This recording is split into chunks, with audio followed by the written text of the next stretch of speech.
Ryla quite a bit better because I'm her primary neuro-oncologist, but I feel like I know Noah well because the family speaks a lot about you at our appointments. They live in Farmington. They've lived in the Twin Cities as long as I've known them. They both have graduated from high school. They work in child care. They're lovely, kind, smart, caring young individuals, and they're going to talk to us today about their experience with neurofibromatosis. Thank you. And I was going to invite their family members up too, Toni and Tammy, if you'd like to join. Oh, sorry. You look great. Sorry, so Tammy is the mother of the two girls, or two young women. Is it Toni? Toni is their aunt, who also has been their ophthalmologist. So. Well, thank you so much for coming in today, guys.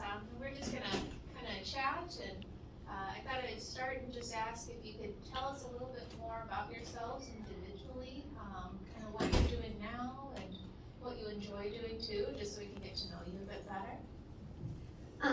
I'm Noah, and I'm 20 years old. I work in childcare. I work at a center in Lakeville, Minnesota. I am the lead infant room teacher. I love caring for children. I love doing art. I love hanging out with friends and family. And I love going to church. I am Ryla Ecker. I'm 20 years old. I am 3 minutes older than Noah. Let's see, I am a toddler room teacher at New Creations in Lakeville, and I love doing art. I'm in art therapy currently. I love going to Bible study, youth, young adults, and caring for kids, and... You guys do some theater too, don't you? Yes. Can you tell me a little bit more about that too? This last summer, we were involved in the play, The Little Mermaid. We do it through Castle Cove Theater in Lakeville. It's a community theater, and we broke ticket records this summer. Sold over 5,000 tickets. Wow.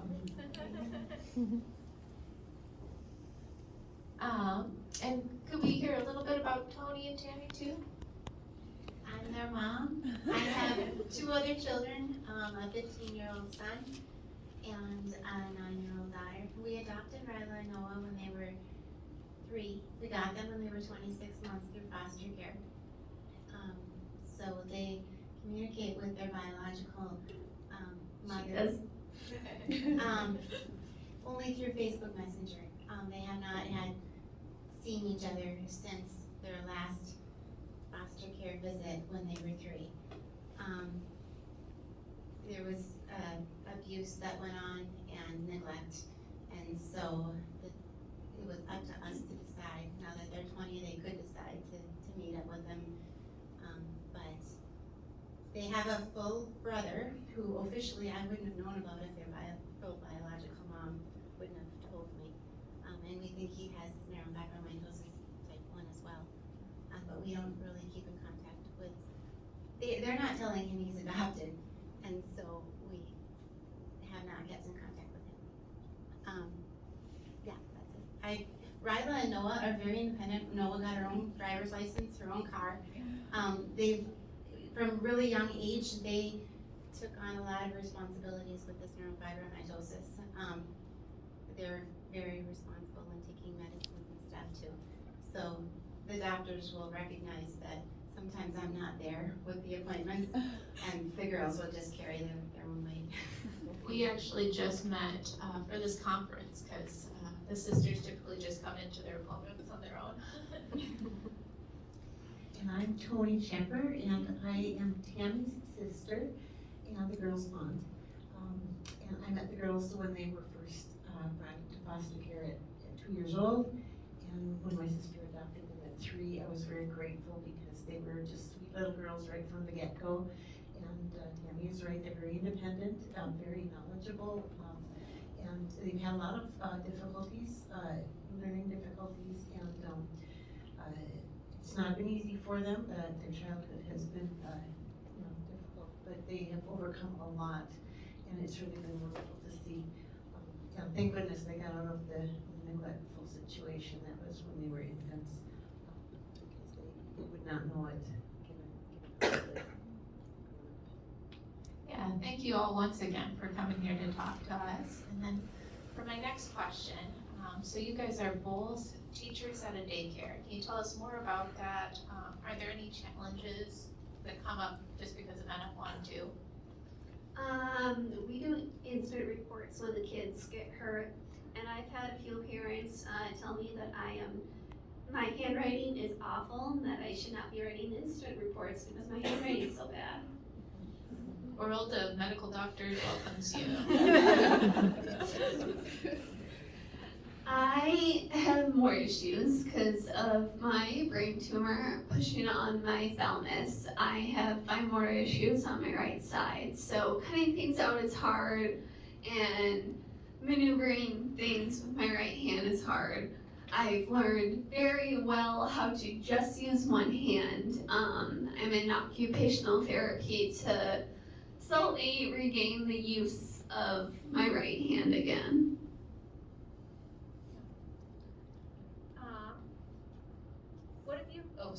What have you found helpful to get through some of these challenges that you and your family are talking about and pursue your goals? Definitely finding the right occupational therapist. I've been through many, and we love the one I currently have. And what does that occupational therapist do that is so helpful for you, or what have been the best aspects of working? So we mentioned to her that we've been to many other occupational therapists, and that things just haven't worked. So she has thought outside of the box, and that has really helped. Yeah, and I think before, when we were kind of chatting, you had mentioned that she had a way of kind of re-engaging when something was too hard. Do you remember that? Do you remember how it specifically applied to you guys? Well, they were having her, put things, use tape or, those clothespins and put it on the side of the container. And those things were shooting all over the room. And they're like, this is hard for me to do. And she was having a really hard time doing it, and I just kept having her do it. And then she got cramps in her hand, and it was, this was not the one that we preferred. It was just frustrating for her. And the one that we prefer is, she figured out, she's like, okay, on a scale of 1 to 10, how bad was this? How hard was this for you? Because she knows that if it's going to be anything higher than 5, Ryla's not going to practice it at home. Right. So she's trying to make it so it's more enjoyable, and she's not, if she doesn't practice, she's not going to get better at it. So Jasmine is the name of the person we love, by the way. I think I might try and get her as a speaker. Or were you going to say something else? No. Oh, okay, cool. And then, in terms of kind of some of the features of NF1, copy code spots, or those cafe au lait macules, they can be visible. Has anyone ever commented on them, and how do you respond? When I was younger, I used to just call it a birthmark because it was easier than explaining the whole NF situation. My aunt, it took her, not that aunt, my aunt on my dad's side, it took her 13 years to figure out that I had one. It's right here. And it looks like a cat. We were in DC, our grandparents paid for us to go, and we were sitting on the bus, and she goes, "Since when did you have a birthmark?" And my cousin chimes in before I get a chance, "She's had it her whole life." And then going back to kind of the beginning of learning about NF1, do you guys remember what brought you into the clinic, or how the diagnosis was made? It was a mix of things. We had low methyl tone, the capillae spots, but I went in for eye surgery to fix my eyes from crossing, and they did an MRI scan just to make sure there wasn't a tumor pushing up my optic nerve. And there wasn't, but there was a tumor on my thalamus, and that's when they noticed this. And then that's when they pushed them to get me tested for NF, and when I tested for NF, they tested her too. And then what was it like as family members or as a parent hearing about a diagnosis? Well, okay, so I didn't look it up on the internet. I just trusted what the doctor said, and Yeah. we'll cross the bridge when we get to it. So I didn't hear all the bad things that might happen, which I really feel was a good thing. And when Ryla got her brain tumor, you guys were really on top of it. And I was so glad that I had our yearly appointments, because they're like, oh no, we have to do an MRI, we have to check this out. Things are changing. I really kind of feel like you take every day as a gift, and hearing all the bad things that could happen. Well, we could be in a car accident, in the next hour, and we don't need to know about what bad things could happen. We just take for granted what we have, Yeah. or appreciate what we have. And then is there anything you would want a young person to know who just received a new diagnosis of NF1? Or is there something else that you would want to tell families to Get a good insurance, because or one that's easy to talk to, Yeah. That's a great answer. and find good doctors too. Don't be afraid to ask questions. Yeah. Even the kids asking questions to the doctors that they have, it might be easier to ask the doctor than your parents. Yeah, that makes sense. And as you've gotten older, how is taking on your medical follow-up as an adult been? I know your mom kind of talked about this too. You guys are just so great at, being present and asking questions, but what has that been like for you? Kind of hard working full time. Calling insurance companies I can't do because their hours are the hours I work. And they won't talk to me because I'm weak. Yeah, does she have signed papers that we can talk to you? I'm sorry, we need her. So I have thought about recording her voice and saying, yes, you can talk to my mom on the phone, but play it. So. It has been a challenge since she turned 18. That was a big jump over. Up until I turned 18, it was fine. Right. But then once I turned 18, it was harder. Yeah. So. And then have you experienced any other challenges of living with a chronic medical condition? Other than the motor issues on my right side, no. We did have scoliosis when we were younger, but we slowly outgrew that as we got taller. So I don't know if they know your story. Ryla, she was diagnosed with neurofibromatosis when she was, 7? When she was diagnosed with that brain tumor. But that brain tumor was non-cancerous, and it was causing some issues with her right hand. And a tremor with her right hand. So she switched being from a right-hander to a left-hander when she was 9. 4th grade. Yeah, because it continued to get worse. But it was a non-cancerous tumor. Just last year, when she was... It was March of last year. Yeah, March of last year, she, right before she was, right around graduation time, she was diagnosed with a new tumor that was growing really fast, and they did a brain biopsy and found out that it was cancerous. And so she underwent radiation chemotherapy, and she's on her 8th round of chemotherapy right now. So she's almost done with it. 4 more weeks of the heavier chemotherapy, and then we'll do Mechanist for a while longer,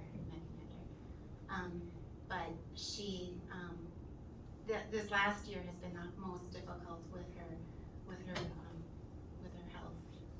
But yeah, I just thought that would be nice to know. She's had this tumor since she's had a tumor since she was 7, but yeah, a new tumor came up in her midbrain. Yeah, so it's not operable, but they were able to take the syringe and pull out a little bit of it just to try to get a biopsy. I don't think they got enough to officially give it a name, but they know what they know it's a bad kind of tumor, bad kind of cancer.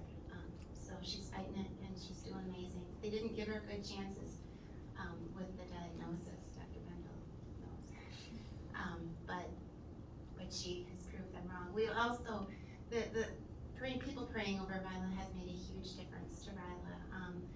And you believe in prayers, you believe, I'll pray for you, but you gotta know that God can change his mind. So God's gonna do what he wants to make happen, but if you pray hard enough, you can change God's mind. And I think that, he has. I mean, Ryla's chances were not very high, but we just took every day and people prayed over her, and after they prayed over her, she passed out for 7 minutes. And I'm freaking out, and I'm watching at the back of the church as she's laying on the floor up in front of the priest or pastor. And then she gets up and she's like, Mom, I can move my hand again. And she's like, I feel hot all over and I can't believe this. This is so different.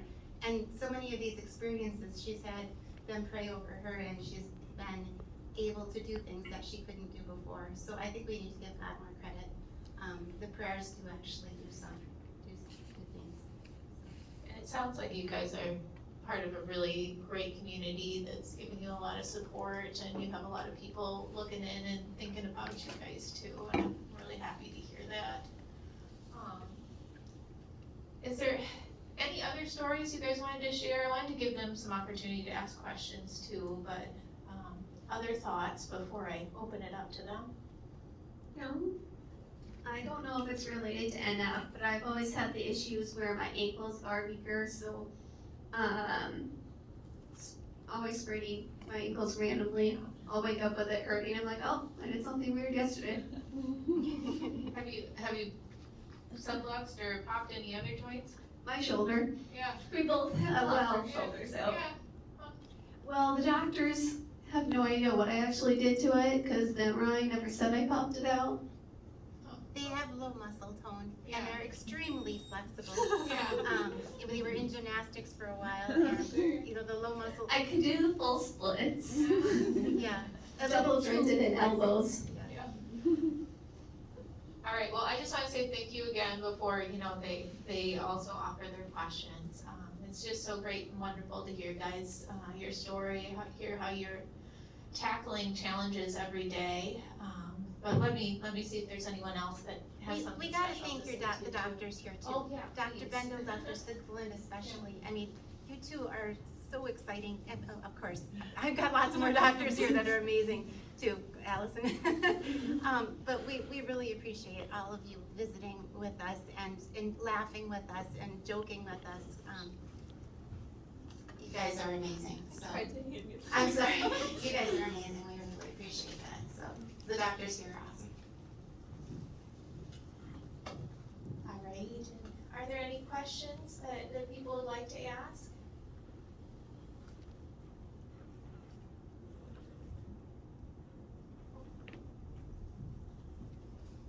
Thank you, ladies, so much for sharing your story with us. I really appreciate it. I was wondering if you would mind sharing, now that you're transitioning into adulthood in 20 and having these wonderful experiences in childcare, if there was anything you wish you could have told 9-year-old self, 10-year-old self, like a way in which you would have liked to hear some of the messages about your medical care or about what life might be like in the future from your perspective now.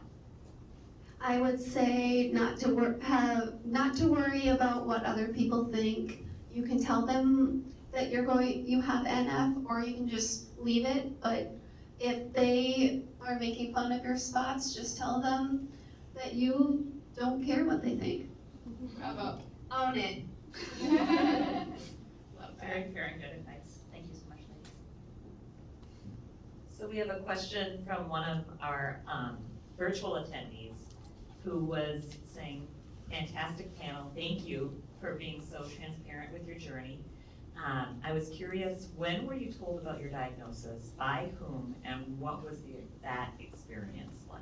February 10th, 2011 was the exact day.